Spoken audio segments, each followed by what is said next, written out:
approach on the surface of it seemed perfectly legitimate. But as ever, I started to dig into it. And I used to run, when I commanded my battalion in military intelligence, I used to run counterintelligence operations across Northwest Europe. And the more I dug into it, the more little alarm bells started to go off in the back of my mind. MI5 has told MPs and peers they're being targeted by Chinese intelligence agents who are trying to recruit their staff, friends and contacts with large sums of money.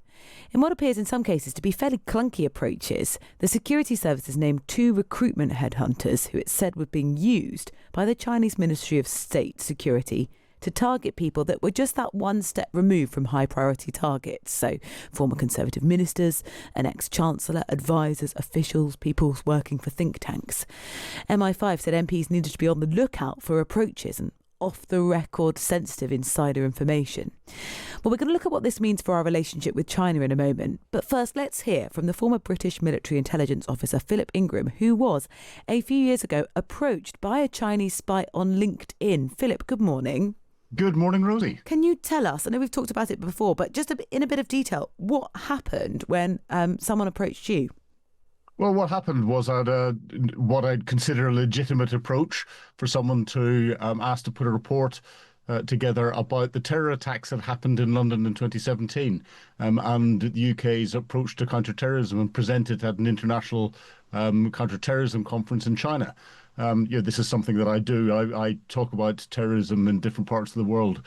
And the approach on the surface of it seemed perfectly legitimate.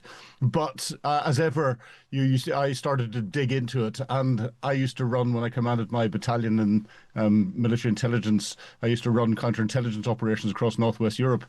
And the more I dug into it, the more little alarm bells started to go off in the back of my mind. But those alarm bells were purely because I was experienced in counterintelligence.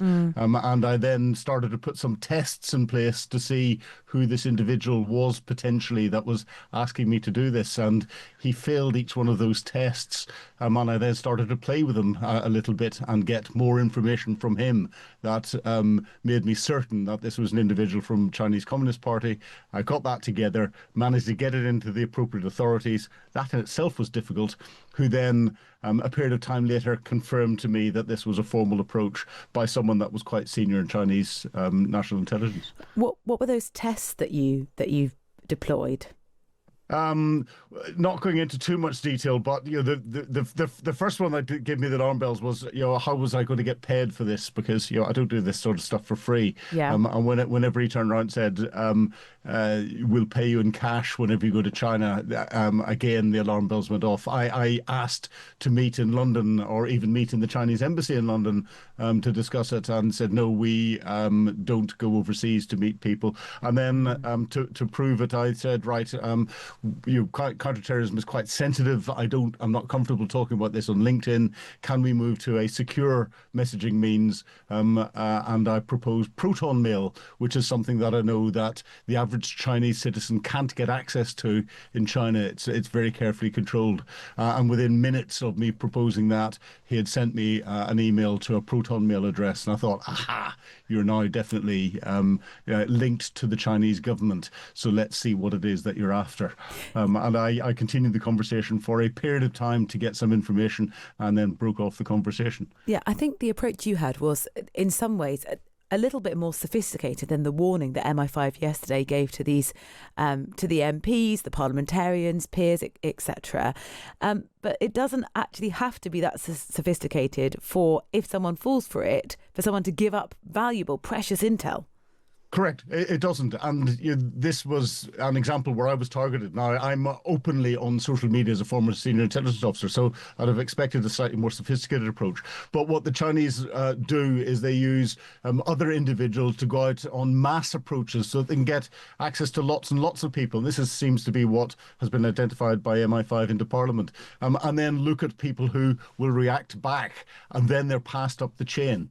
Depending on their position, who they are, and what's going on. So this is the first part of a sifting process to then try and develop and groom people where they can be in a position to pass, not necessarily at the beginning, sensitive information. It could be to develop a relationship that at some stage in the future could be used to pass sensitive information. The Chinese think in generational terms. They don't think in quick wins all of the time, and therefore this is something that MI5 is well aware of, and they have openly publicized documents giving advice. The National Protective Security Authority is the public front end of MI5, and they have a fantastic little document on their website called Think Before You Link.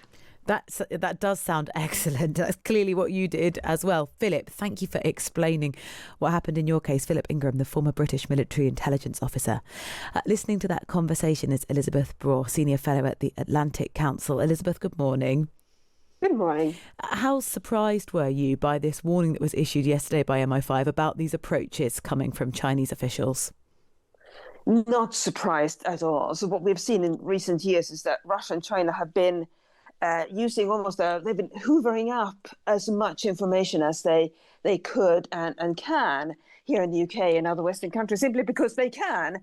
There are many people who are willing to help for a fee, naturally, and don't realize that they are not helping some low-level company, but foreign intelligence agencies. And China and Russia have the means to spend this kind of money, and they are interested in everything about our societies. Yeah, so what kind of information are they trying to extract and harvest from these individuals?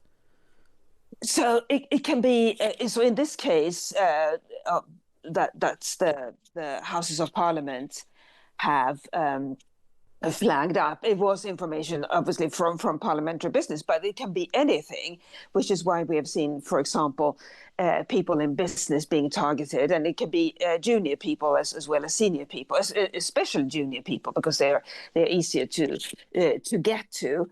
But frankly, everything in our countries, in the UK and other Western countries, is of interest to Russia and China, because they're interested in everything we do, whether it is academic research, parliamentary business, or things that are more national security related. And I think what really matters, or what really helps them, is that today countries have the technological means to evaluate such enormous amounts of information. Back in during the Cold War, you had to have analysts go through all the information you collected, and in many cases it wasn't possible, so information just gathered dust. Today you can just feed it through AI, and that AI will flag up the whatever the pieces of information are that may be of interest or relevant or stand out. The government said yesterday that what they were doing in sort of telling Parliament, and why we know about this in the warning, was that they wanted to send a clear message to Beijing: we know what you're doing. Whether such exposure deters future activity, they said, that remains to be seen. I mean, how much has this actually harmed the operation of China to spy on the UK? My assumption is not very much. It clearly has put a wrinkle in the UK-China relationship, but these efforts will continue, because the UK needs China. It's not going to significantly scale back its interaction because of this, and frankly, the UK also needs China from an economic perspective, now that the relationship with the United States, for example, in business terms, isn't as secure as it used to be. So the UK and other Western countries, for that matter, are in a difficult relationship. And I'll just add one more thing. It's extraordinary, really, that these approaches are so haphazard, that these two accounts send out approaches, these two accounts and others send out approaches almost without deliberation, and that those approaches are so written so poorly. And when I'm just rereading, actually, as it happens, the autobiography of Markus Wolf, the East German intelligence chief, and the East Germans had almost no money, but they were very sophisticated.